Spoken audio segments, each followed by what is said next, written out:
Thank you everyone for joining us here tonight. Super excited to welcome back an alum of the program and a real friend of the program who's always been great about giving of his time and being helpful to all the teams, and even tonight with all of them right before this talk. And so before we get into a discussion with Parsa, want to make sure we give a shout out to our sponsors, Fenwick, which is a law firm based in Silicon Valley with offices throughout the country, focused on technology companies from early stage to growth to IPO, and to Lightspeed Ventures, who primarily does seed and Series A financing, but also does growth equity based in Silicon Valley, but also with offices throughout the world. And with that, excited to welcome Parsa back to the program. Parsa was in our 2017 cohort, and since then it's had a really interesting path. And so we'll talk to him a little bit about the early days, but then also his current adventures. And so with that, Parsa, thank you so much for joining us. Thanks, Robert. Thanks, Joanna. Thanks, everyone, for having me. Excited to be back. Awesome. All right, well, great. So, kind of just jumping into it here. Well, actually, why don't you go ahead and tell us, so you're with GoSchoolBox now. It's always nice at the beginning to kind of hear the current thing. So tell us a little bit about what that platform does and what you're currently doing. Sure, and I can tie that back to actually Tutorfly, the company that we took through the 2017 Summer Accelerator through Startup UCLA, because it was essentially a spin-out company. So in 2017, the company that my co-founders and I took through Startup UCLA was a company called Tutorfly. So you can go to tutorfly.com and see a marketplace that matches student tutors with parents that can browse and connect with the tutors.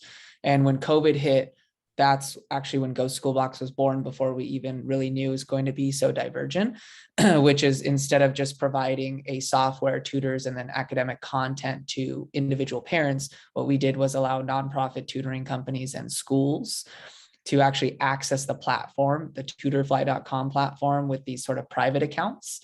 And then as the pandemic didn't go away, became an endemic, the schools and the tutoring companies were actually asking for more features, more targeted features, and offering to pay, because they were afraid that since they weren't paying, it wasn't sustainable for us as a small company. So what we ended up doing, Robert, was actually divesting the assets associated with tutorfly.com, the tutoring marketplace.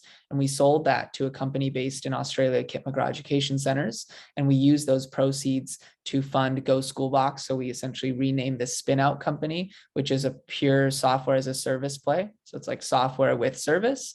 And now our customers, instead of servicing individual parents in more of a marketplace, we're actually servicing school districts and tutoring companies without tutors and without academic content, but instead with a software platform, kind of like a Shopify or Wix website builder, where you can plug and play the features that you want to build your own custom offering.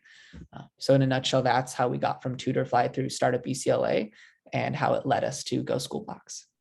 Awesome. Yeah, no, lots of goodness there, and definitely remember, Tutorfly Accelerator. Actually, I just found some Tutorfly paraphernalia, stickers and whatnot. So it's still living on here in the space. So, what do you think drew you into education and wanting to go into ed tech, from the beginning? Sure. And it was a mix of a couple personal things. One piece of it is where my parents came from, and they immigrated to this country from Iran during the revolution. And a big part of that was because of the educational opportunities that the US afforded. So I think that was always ingrained in my mind, even if I didn't quite know that it was. And the second personal piece of it was I had a personal tutoring business starting in 9th grade. So when I was 14 years old, and I'd make a lot of money tutoring, so it was sustainable, but also I could have a positive impact. So it tied back to, I think, what my parents would teach me growing up. And when you get into college, it's like everyone's holding your hand, or ideally you have support from kindergarten through 12th grade, whether it's at home or whether it's at school. Hopefully everyone gets that kind of support, or a community-based group. But in college, it's like you're just dropped in here and you're supposed to figure out your way. So I think part of it was seeing how trying and failing and succeeding in increments, so little successes and little failures, and deciding that we could really build a tutoring marketplace, really build a business out of this, and deciding instead of waiting maybe 10 or 20 years before we'd had an accomplished career. What if we could try to turn this startup or this venture into that career? So we could start by making an impact right out of college instead of waiting. So I'd say the personal piece of it was probably the biggest driver. And it was the most fun too. It was like, I think it was the summer before my senior year of college that some friends and I did the Startup UCLA Accelerator. We're part of the 2017 cohort, and it was the best decision. So the decision not to go through it, I think a traditional internship was great because we could always apply for full-time jobs or do an internship later, but we might have missed that opportunity while we were still in school to go through the cohort.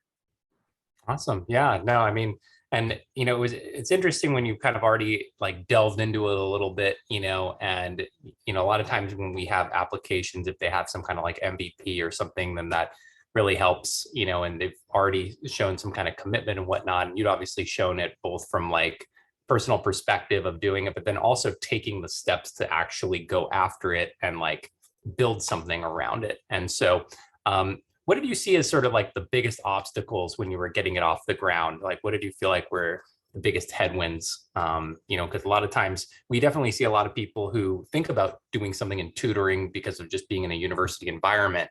Yep. But you were able to actually, break out and create a real business around it. Yeah, I'd say the customer acquisition piece is probably the toughest. So in a marketplace where there are usually two sides, meaning someone's supplying services like tutoring, for example, and then someone is consuming those services. Like in this case, the eventual person consuming the services might be a student, but the parent is actually paying for tutoring. We were actually focused more on the supply side of the marketplace, which is actually easier to get than the demand side. So by the way, shout out to everyone here who's really focused on customer acquisition or marketing or whatever it is, because when we were in Startup UCLA, I think we wasted a lot of time because we wanted the hard part to be the supply side, or we wanted that to be our big differentiator, which it was. It just wasn't enough to by itself overcome needing to acquire customers. So I'd say in that sense, I would push back a little bit, Robert. I don't think we were that far along. Like when we were accepted to Startup UCLA, we still had like a very basic website, which was basically a Google form. Like there are a ton of no-code solutions that have taken off, or like using Wix website or Squarespace or whatever, where you could have something better than we probably had when we had first joined. Of course, we iterated on that through the cohort, but I'd say just focusing on the demand side of the marketplace, or if you're selling to an enterprise customer, whatever that is, just finding where the customers are and thinking about it as customer acquisition instead of as marketing was just huge. And that unlocked, at least from a mindset standpoint and from just a ruthless focus on finding customers, that helped us a ton. And like that can, I think, be tied to our growth because it was like flat for so long. And then we were able to pick it up. Yeah. I mean, as cliche as it sounds, it's funny. There's, you'll definitely hear the expression like grow or die. And it's sort of that thing of like, if you don't start showing some momentum with it, then, it's really not going to progress. And so, but it was good that you guys kind of stuck with it and were able to put yourself out there. You guys also had some novel stuff on like the business model where you were kind of looking at like how it applied to volunteer hours and sort of playing into the supply chain, which I think was unique. And, I think helped differentiate the solution a bit, because I think that's another thing when you're in, sort of a crowded marketplace, it's sort of like, how do you really stand out? And so maybe you could speak to that a little bit. Sure. And so our marketplace was branded as a peer tutoring marketplace or a near peer marketplace. So same thing, I was in college seeing the impact of a role model that's relatively close in age or has gone through similar experiences to, let's say, a student that's in kindergarten through 12th grade, or even another college student. So I guess the supply side focus did help us in some ways, Robert. So thanks for giving us some credit. So for example, we'd say, hey, if you are a high school student or a college student and you are required to perform community service hours and tutoring can qualify for that, why don't you tutor on the Tutorfly platform and you'll receive credit for that instead of receiving a payment? Or in addition to receiving a payment, let's say if you fulfill your hours. A cool thing that we did too was say, okay, well, maybe you actually tutor kids like Parsa did in high school and in college on the side, but you still want those community service hours. So why don't you come on the Tutorfly platform and do your volunteer hours with those same customers that are right now off of the platform? You email them, or you're on Zoom or whatever it is, or in person, bring them on the Tutorfly platform so we can record your hours. So it's almost like this idea of digital badging, or these micro certificates that have really taken off. And then once you bring someone to essentially taste your product or your platform, in this case, it's like, I kind of like it here. Maybe I'll bring all of my customers on as well. So it's, I think, easier said than done. But like we were talking with Amit earlier about that piece as well, is what if you can get like an on-campus job or like an individual running a nice growing business and bring him or her onto the platform for reason A, then maybe they'll stay for reasons B, C, and D, and they'll actually bring customers onto your platform. And then another piece, and then I'll pause and turn it back over to you, Robert, was another thing is a referral thing we did on the supply side is like we got into a few academic honor organizations where we sourced high quality tutors from that were also empathetic.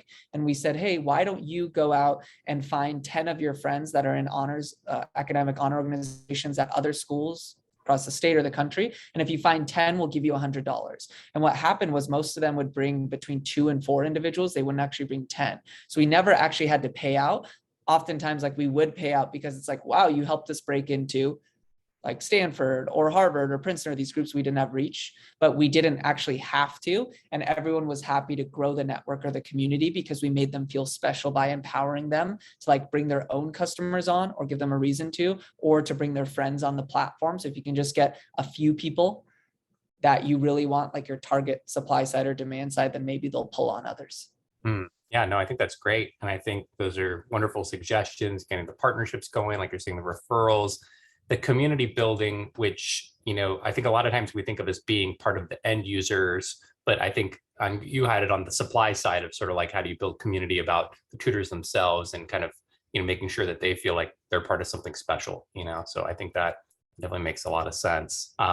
So, you decided that you wanted to go raise some money. And so, how did, tell us a little bit about that process, Yep. how that went, because I know raising money's on the mind of, definitely some of the, companies in the audience here. So, Yep. yeah, but it's a daunting task, and, especially, in ed tech.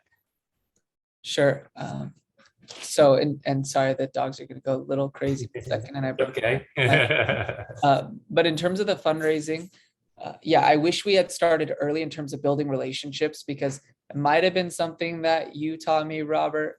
I mean, a ton of people have told me this, but it's like the adage, ask for money, get advice, ask for advice, get money, that sort of thing. So in Startup UCLA, maybe not me because I'm broke and I put everything that I can in building GoSchoolBox, the company, but a ton of people will cycle through that even if they don't have, let's say, 10K, 25K, 50K to invest in companies, they might know of people that do. And you can always glean advice from a lot of people. So I think Simona did a great job when I was talking with her. It's like we had extra time. And I think we had gone through her questions and she came up with a couple questions to engage me, right? So I'm really going to remember that conversation. So I think something I didn't do super well during Startup UCLA, during the mentor, like speed dating nights and meeting with investors and whatnot, and you all have the Silicon Valley trip coming up, is to really engage everyone there, because it might not be the time to raise money from them now, but it might be later. And the second thing I didn't do very well the first time we were raising money, but have done like improved upon since, is to be super strategic and targeted and intentional about time boxing as much of the outreach as possible. So have like 400 people that you want to reach out to cold and try to put them on the same timeline, and give yourself, let's say, a few days to see if you can get warm introductions to people. But yeah, I just say opening up the top of the funnel. So it's not just like, hey, Robert, do you want to invest in my company? No, I'm, trying to guide your company. Okay, I'm done. I can't raise money. Like you're going to have to speak with hundreds of people, probably, especially the earliest rounds. So start making the networking and start like being intentional about creating a list of people that you want to reach out to.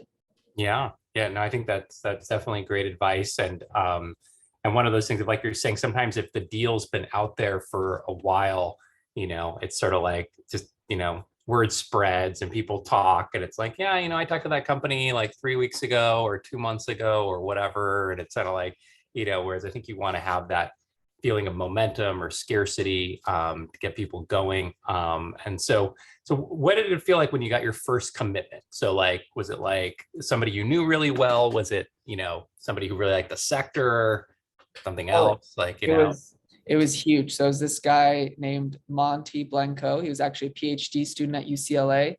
And I think he actually just got his PhD, but we met playing intramural soccer at UCLA. And I was pretty hyped. I don't want to say the exact amount he gave, but let's say it was less than 10 grand, right? So relative to maybe what we wanted to raise, like 500K, it's a really tiny check, but it's that vote of confidence in what you're doing. And also I met him in such an unexpected way playing soccer, but we were able to connect there. So that taught me to rely on like things that I'm passionate about, or to make connections outside of just the business. So it helped with small talk. So like if you are an immigrant, for example, or your parents immigrated like mine did, he is 50% Persian, I'm 100%. So we're able to connect there and connect with soccer and whatnot. So that was really helpful. I'd say another small commitment that we had, but a really impactful one early on, even though it took like early on in terms of when we were collecting the checks, was from Curtis Feeney, a board member of the Khan Academy. And that was huge because like it's just like a flagship type of investor that we can say this person really knows the space and put money in. It's not really important about how much money they put in, but it's about them pulling out their checkbooks.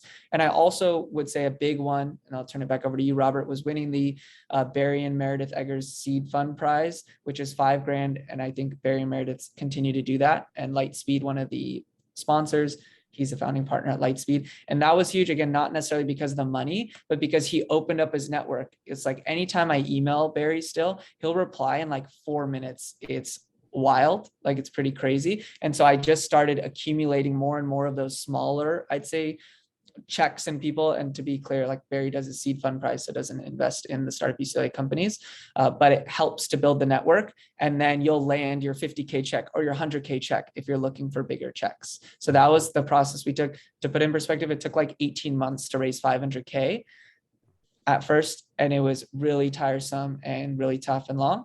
And then it took like 3 weeks to raise our $2 million like most recent round, and that was with like post invasion of Ukraine and like this looming recession. And we're lucky to be in ed tech, which is like mostly recession proof, but still you learn a lot and your network just compounds. Yeah, definitely. Yeah. And I think it's that thing also of that, like, people, they recognize the experience now, you have it in that particular domain, a lot of lessons learned. And so I think even though you actually had a success with it, sometimes even people who have failures end up finding that like it's well received because they're like, okay, that person's been through it.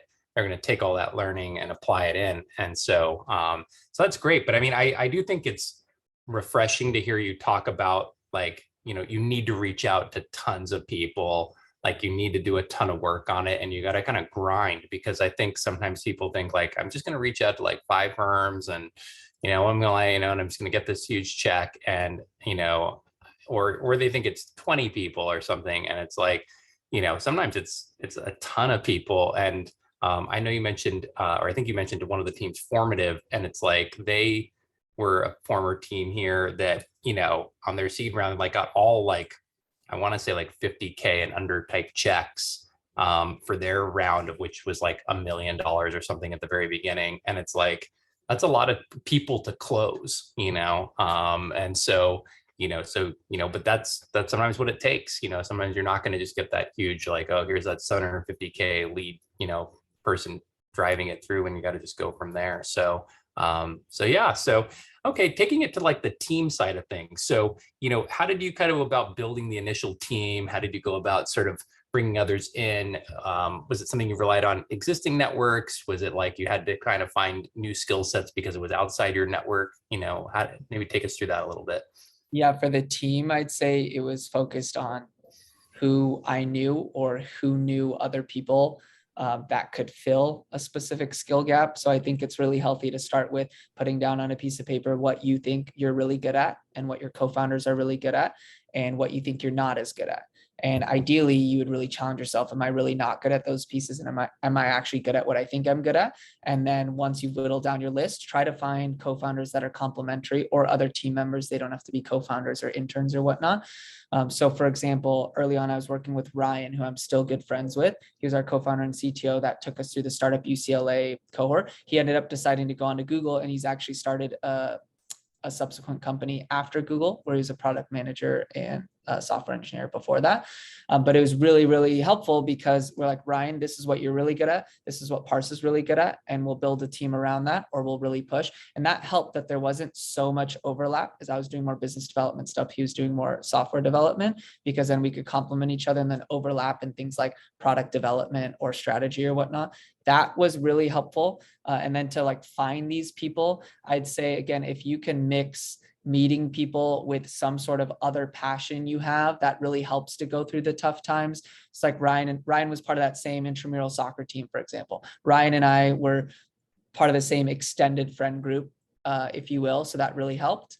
And then our current co-founder and CTO for GoSchoolBox, Alejandro, who joined after Ryan ended up going to Google, I met him through a computer science master's student who would have me turn in his homework.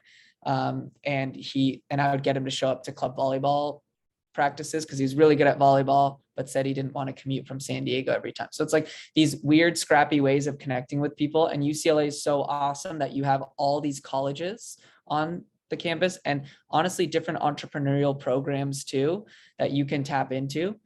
So I really liked working across colleges to find people and tried to network, but I really just focused on UCLA specifically. So that ended up working, but not sure if you want me to go into anything else, Robert. No, I mean, no, that's great. Yeah, I mean, when you talk about that process of, evaluating yourself, did you find that difficult at all? Or did you feel like, no, I'm pretty good at knowing like, this is what I'm good at, because, I could see that also being a thing where, sometimes people think they're good at stuff and maybe they're not, or, you know what I mean? And maybe also for people where there's more overlap in what they're doing, it sounded like you had the kind of mix of like the technical, and they're like, okay, he's going to handle that side of things. But maybe if there's like two business type people involved with it, as an example. Oh, I think it's incredibly tough, and you're not going to get it perfectly right because you're inherently biased, I think, if you're trying to evaluate yourself. So you could just switch lists, right? If there's someone else, you could just say, hey, here's what I think we should do, and I'm not going to show you, and here's what you think you should focus on, and let's switch. Or find an impartial, more or less third party. So show it to Joanna, show it to Robert, show it to another team, show it to Professor Tim, for example. But then those things can change. So I think that's something that's really tough, is with hopefully each chapter of your journey. Like when Ryan was like, hey, I think I want to move on to Google, I was like, oh my gosh, I did something wrong. Like I failed. And then I sat in the office hours with Robert. And then we had Keith and Deanna back then, for example, in one of these targeted office hours. And they just sat there like, yeah, like this happens, right? That's really great. You're parting on amicable terms. He's going to actually help onboard the next person. That's great. And maybe the mission or the tasks actually have changed. So said person has either outgrown them or the company has outgrown that person, whatever it is. So I just say, don't be married to what you write down on the paper. Just revisit it every month, every 3 months, every 6 months, whatever it is. And I think that's the hardest part. If like you have 3 co-founders or 2 co-founders or 5 co-founders and everyone's running a race, then some people are going to run faster than others, and some are going to decide that they don't want to run anymore, and that's okay. But you have to just be super honest internally. And another way to gauge that, if still everyone wants to run, but people are delivering outsized returns, is to just be really objective about the output. So it's like at Startup UCLA, I know some of you or a lot of you are virtual. It's like you'd have a few companies staying there like all night working, but like, and we were one of those companies, by the way. So it's great. I'm just saying there were a couple companies that you didn't really see as much, like Mechanodontics turned into Brius, and they have a great product out there and they're growing, but they were in the lab or they were taking meetings or they weren't always there. But if someone's producing results, like then the input, you can't just say, I'm working super hard. Like you should recognize that it should be, well, I'm actually producing results for the company in case there are any sort of skirmishes, but hopefully everyone gets along super well and you'll never have to deal with that.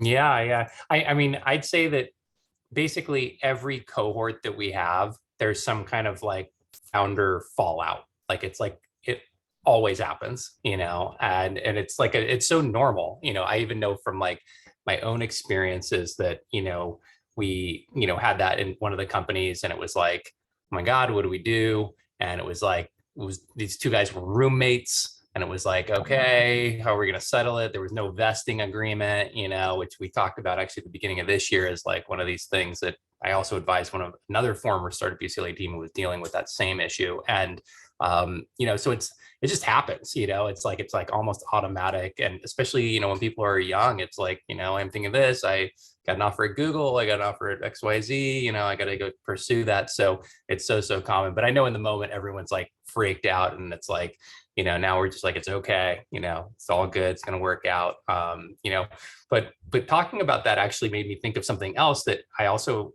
really appreciated that you did very consistently was to provide like an update to people, and I see it a lot where people get really gung-ho at the beginning and they're like, I'm going to send like a weekly update on all this kind of stuff, and I'm like, like, let's change the cadence on that. Like, I know you're gung-ho and you want to do the like weekly post or something like that. But you seemed pretty consistent. I think it was like monthly, and and I still see some updates that come from you guys. And so, what got you started doing that, and how did you stay consistent doing it? Yeah, we still do monthly updates. And I'd say before you have a product out, I've seen some other founder friends do quarterly updates because it's like, hey, we don't need to update you every month. We're still building the product. All right, we're still building the product. All right, we're still building the product. But over 3 months, you should be able to share updates. Now we do monthly updates. And I think the main reason for that is like, it's really hard to ask people for help, investors, advisors, other people, if they don't actually know what your company is doing and how it's progressing, what challenges you're facing. So it's just like a very simple email. I still BCC all of our investors and team members. I say, here are the asks at the very top. So like, what can you help me with? Which is what I said one-on-one with everyone here. It's like, what can I help you with? And then you go into, okay, what did we accomplish last month?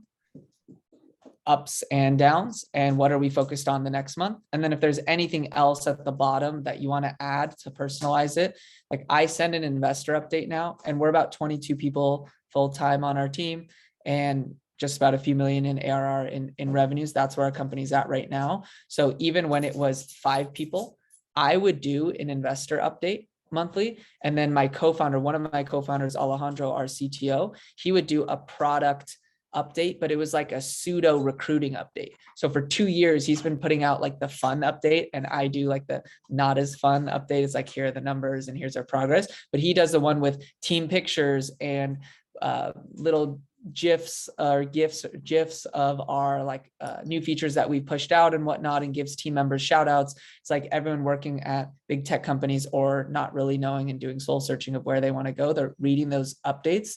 It's kind of like scrolling through an Instagram feed and only seeing the fun stuff that people do. And you actually think their whole lives are like super fun. It's like that. And we're using that to our benefit to recruit.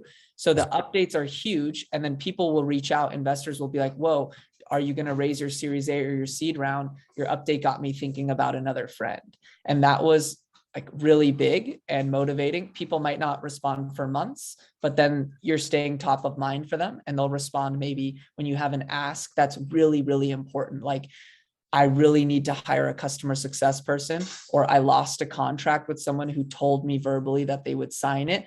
Do I sue this person? Do I let it go? What do I do? And then you have people in your corner. So I really love those updates. That's fantastic advice. And I like the idea of having like kind of also 2 different ones and thinking about it from a recruiting standpoint, and then also engaging people on the other level. And I've told many companies that thing of having the asks and the quick things at the beginning, like even like super experienced entrepreneurs. And I'm like, people don't want to read this like huge update. It's like, okay, just get to it, like quick things. If I'm super interested, I'll go deep, but otherwise, like, I like the brevity and, yeah, so I think that's a great format. And yeah, so in terms of, when you were at this point of thinking like, okay, Tutorfly has hit some milestone, but maybe it's not on the trajectory that I want it to be, what led you to decide, okay, hey, let's go ahead and see if we can spin it off this other new entity or sell the other one, or however you looked at it. But like, what was there anything in particular? Like, did you hit this is a certain point to be like, okay, I'm done, I got to just turn the page on this thing? Or was it more opportunistic and it was like, hey, maybe this is just a great way for us to really focus on, this other platform? Yeah, it's probably a mix of everything that you just mentioned. So I know you and Joanna started the recording, but it's like the market opportunity. So the opportunity cost of spending our time on, let's say, a marketplace versus a software as a service solution, some sort of a looming recession coming, and wanting to focus on being more profitable as opposed to growth at all costs. Looking at, okay, we went from like 0 to 1 million in ARR. Technically, it was GMV, I'd say, for Tutorfly. It's like gross merchandise value, total bookings on the platform. It's like going from 1 to 10 seemed daunting, just to be completely honest. So it's like, I'd say a mix of all of those. And then ultimately, what did it was we're solving the same problem, or we felt we were solving the same problem of empowering students, or fulfilling the same mission of empowering student success, and solving the same problem of making sure that people could receive the targeted tutoring or educational support, but by focusing on a different solution, by focusing on the software instead of the tutoring and the content and all that. And we were totally okay with that. We were actually really fired up about that, because our early team wasn't former educators, even though a lot of our team now is comprised of former educators. So I'd say it's like not one thing, or it's like the light bulb went off randomly one night on like one call with Robert, and I was like, we're doing this. And then like, no, hindsight's 2020. So we actually weaned off of Tutorfly really slowly. And then we found the acquirer over 6 months, and it took another 3 months to close that deal. So Robert, if I remember talking with you about it, Yeah. right? Yeah. And you remember how unsure I was. So thank you for being polite and not calling me out here, but you don't like really ever know. So you kind of have to make the decision. And then if it's wrong, hopefully you can go back. And if not, you live with it. But if it was right, let's go. That's exciting. Like a Yeah. lot of people will just stop and be stuck on one thing. So Yeah. I'd say, yeah, that pivot was big for us. Yeah, no, I mean, I can think it really changed things for you guys and put you into like you're saying, like a completely different multiple on the business. It's just viewed differently, much more as like a tech play and more scalability. So yeah, I mean, kudos to you for navigating all of that and then coming out with this, new opportunity that seems super, super exciting. So yeah, so I know Joanna mentioned this in the chat, but if anyone has questions, you can sort of put them in there, and don't worry, Parsa, I'll be parsing everything in there for you. But yeah, so in terms of how you're looking at things now, like how do you take this company, with 22 people, how do you manage it differently than you did at the early stages here of Startup UCLA? I mean, it's not just a couple people in a co-working space, 22 is a lot of people. So, how do you think differently about the business now? Yeah, I'd say the biggest difference is, instead of rolling up your sleeves and trying to do everything yourselves, is you have hired great people who can do those things and who are probably smarter than you and more focused on certain aspects. So sales, customer success, engineering, product, for example, versus in the early days, again, it's just 1, 2, 3, 4, 5 people collaborating on everything. So I'd say that would probably be the biggest aspect of it. And then this thing that continues is the compartmentalizing. So still, if you're co-founder and CEO, or co-founder and CTO, or co-founder and whatever you are, like growth lead, like it's ramped up even more, where let's say like 9 to 5, I'm just like shoving my big nose into everyone's business, seeing what's going on to make sure that I'm still close to the problem and the solution of what we're solving. But then early mornings or late nights, it's actually working individually on tasks that will continue to push the company forward in a sustainable fashion years down the line. So I'd say, like, jumping from, again, like the product hat to the sales hat to customer success hat to fundraising, that won't change. Just like you're jumping from talking to customers to hopping on this call to having office hours with Joanna, Professor Tim, and Robert, to jumping to something else, like that's never going to change. It's just at a different scale, or you're focused on a different set of problems. So that's how I think, bridge the two experiences. Okay. Yeah, no, that makes sense. I know we had a previous speaker. I don't know if he spoke when you were in the program, Brian Thomason, with co-founder of Clutter. And he was saying it's almost like you're peeling off job responsibilities to other people, because like you're saying at the beginning, it's like you're just wearing so many different hats. And what you described just reminded me of that, of like, okay, I'm peeling off the marketing, I'm peeling off, customer service or whatever it may be. So yeah, but that's one way to think about it too, is when you can get to a point where someone else can do one aspect of your job. So it's like the mindset that we have is how can we make one aspect of our jobs redundant and then our jobs continue to evolve. It's also more fun too. It's like you're probably bogged down on a lot of the things, or with Tutorfly, it's like Alejandro and I spent so much time just answering emails and phone calls from parents. So it's like I would spend, and this is while I was senior at UCLA, probably like 2 or 3 hours a day on the phone with like moms or dads, parents or guardians, talking to their kids. And it's like, yeah, that's like great to do, let's say a couple times a week when you've scaled so that you're really close to the customer, but taking that time and spending it elsewhere and having like a very detailed document of how you would approach those situations, then you can actually go out and hire someone. So I'd say when you can articulate something to someone else to fulfill, that's a time when you should probably hire someone, and it feels really good because then you can just go on to the next thing. Yeah, totally. Okay, that makes sense. In terms of a couple questions came through here. So they're asking about, in terms of the sale, so they were kind of saying, did you go and look for it, or did it happen somewhat unexpectedly? Definitely. And if I'm off mute, can you hear any noise in the background, or is it okay? No, perfect. Great. So for the sale of the company, again, we weren't sure if people would even want to buy Tutorfly, the marketplace. So before engaging, like you can engage a boutique banker, I guess, if you will, like an investment banker, or what do they call, like a business broker, someone who's maybe less involved in the process. We said, okay, let's try to send some cold emails out first. So again, same with fundraising, is we put together like a list of potential buyers, strategic buyers, if you will, for various reasons. So we reached out to Chegg, and we reached out to the folks at Course Hero, and we reached out to a bunch of these other tutoring companies too. We actually got a decent amount of responses back. And when they were like, oh, send us more, like send us a one page or a teaser, send us like a confidential information memorandum, we're like, yeah, actually, you Google like, what is this system? And then that's when we really wanted to sell the assets of Tutorfly to focus on GoSchoolBox. So we brought in James Marciano of Tuck Advisors, is who we use, but there are basically a lot of these investment bankers that focus on small sales, meaning if you have revenues of, let's say, $500K to $3 million, or maybe you don't have revenues, but you have some tech that someone else in their realm, in their domain, would buy. These bankers stay on like these monthly calls with CEOs of companies, and they're continually trying to feed them companies. So we went through that whole structured process, and it ended up being a good decision for us. And then the banker takes a percentage of the final sale. Usually they take an upfront fee, like a retainer type thing, but we just gave them a larger percentage, and they handled the whole process. But like Robert warned me, we did everything to offload the time it took, but it still took, I'd say it probably just added like 15 hours a week is what I would estimate, over 6 to 9 months just working on that. Some months were more, some months were less, but yeah, it did take a lot of time to sell the company.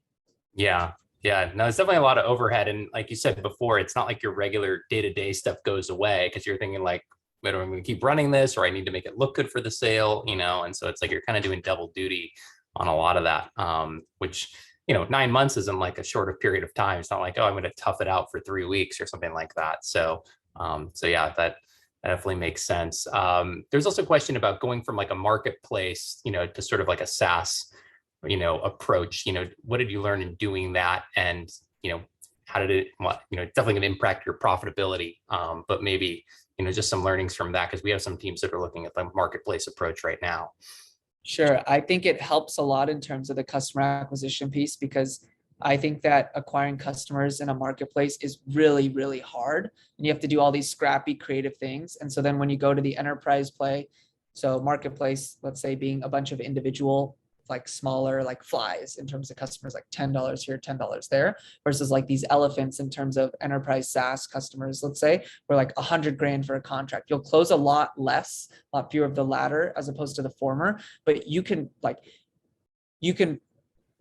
do so many more shots on goal that miss, because if you just land one, it's absolutely massive. So I'd say from a growth standpoint, we learned a lot and we're able to apply a lot. And then remember, it's like we stayed within the same tutoring ed tech realm. So it's not like we had a marketplace in health tech and then pivoted to fintech or something like that, or changed to fintech. It was within ed tech. So if you find ways to evolve your strategy, or to have, let's say, for example, both a top down and a bottoms up approach, or have a marketplace, even if it's just to get you into customers on the ground level at an enterprise play, I'd say just think about what it could do for your business. If you think you could have a 100K contract versus a $10 customer, I think it would really help with focus, and it could really transform the company. So that's what we did. And that's a big thing that we learned. Yeah, no, makes perfect sense. So, all right, wonderful. And then we had a question, what were the most important entrepreneurial programs you participated in at UCLA, including those through Startup UCLA, that contributed to your success? Sure. So Startup UCLA is probably where we matured the most in terms of learning truly how to start a company and what we needed to scale a company, even though we didn't scale it, by the way, to be clear, during our time at UCLA, at Startup UCLA, we did our best, but we learned a lot. I'd say a couple other programs too. A big one that I actually liked was the entrepreneurship minor at UCLA. So for those of you that are current students or former students at UCLA, it was pretty cool. It's like you get to take 7 or so classes at UCLA Anderson, and the professors, to be honest, and I stay in touch with some of them, I wouldn't say it's because they're lazy. I'd say it's because they want to give us a great experience. They give us the same presentations and assignments as the Anderson students, but they would just grade us a lot easier. And so that was cool. I think it does help. Like, I don't necessarily side with the people who say like MBAs are a waste of time at all. I think they teach you a lot, and I think the classroom teaches you a lot. I just think you have to pair that with actually doing. So I felt as though Startup UCLA was a good marriage of the doing and the learning both. But if I didn't have the learning part through Startup UCLA too, I'd say the minor was good. And then our first foray into it, there was another group on campus, the UCLA Anderson Accelerator, which is actually where we started in their inaugural cohort. And I think they're like, it's changed in terms of who can apply or the structure, the format then, but this was back in 2017 when we went through that. And as you can tell, we took advantage of pretty much every resource we could. And sorry, last thing is the Internet Research Incubator. So Professor Kleinrock does that through UCLA's engineering department through a grant there. And that was pretty cool too. So we tried to take advantage of really everything we could on UCLA's campus. And I think Startup UCLA does a good job of bringing that all full circle. Awesome. Yeah, no, that's great advice. And actually for those people, depending on when they're watching this or recording as well, is that you can actually use the Startup UCLA experience for sort of your capstone experience in the minor. And so we've had people do that. So we work hand in hand, and Startup UCLA was what created the entrepreneurial minor. Which actually, I was still shocked that we ever got that done. So it was one of those things that we were like, okay, at some point we'll do that. And then when it actually happened, it was like, wow. So it was huge. Yeah. Finishing off here, obviously you've accomplished a lot. You're still really, really young, but where do you think this is all going in 5 to 10 years, whether for you or for GoSchoolBox? Where do you kind of see things, in the future? Yeah, we like to say that we're pushing for an IPO. And I think the reason why we have these grandiose ambitions is because, like, if someone asks you, for example, what is your exit plan or your exit strategy?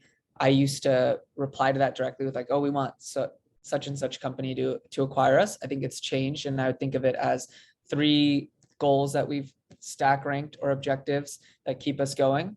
My co-founders and I and the greater team, we communicate this. And first is to make an impact at scale. So it sounded like everyone was pretty passionate about the problem that they're solving, because if you create an impact at scale, the second part of that, the scale, you're probably going to make a lot of money as a byproduct of really scaling the value of what you're providing.